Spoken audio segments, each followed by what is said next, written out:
Right, hello everybody, welcome to Year 3 and 4 story time, and time for the next instalment of the 39 Steps by John Buchan. If you don't remember, our reluctant hero, Mr. Richard Hannay, had just stumbled by some dashed bad luck coincidence into the home of the leader of the Black Stone. Let's see what happens in Chapter 7, The Lair of the Black Stone.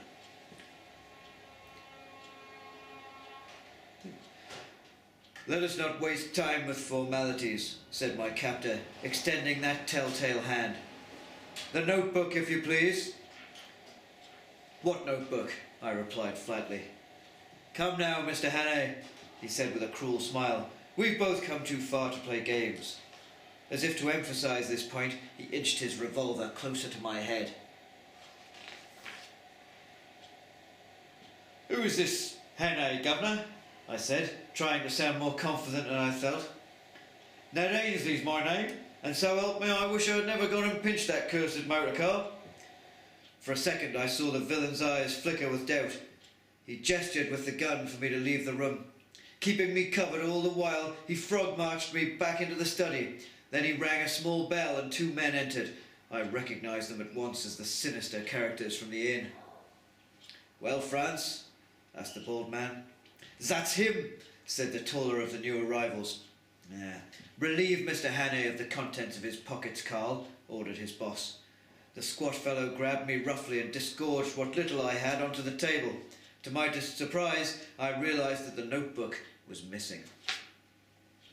The bald man's voice took on an impatient tone. "Where is it?" he rasped threateningly.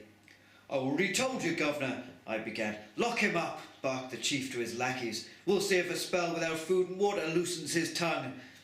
I found myself being manhandled across a courtyard and into a damp, pitch-black storeroom attached to the main house.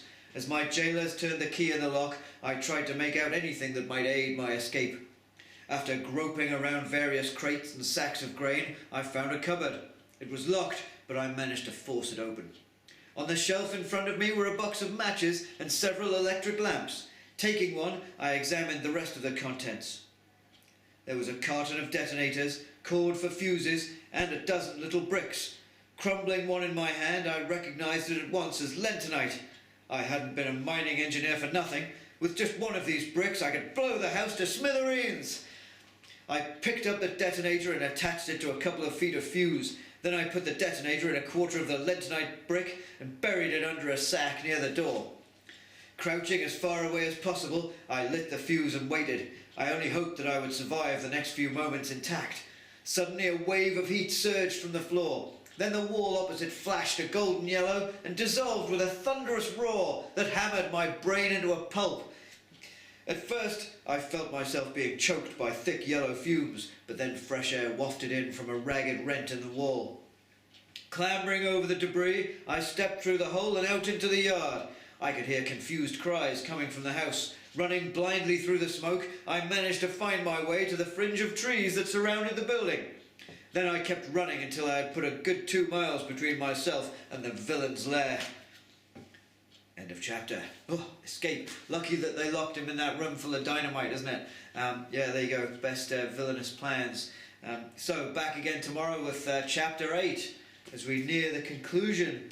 Yeah, we near the thrilling conclusion of the 39 Steps. Goodbye, everybody. Have a great day.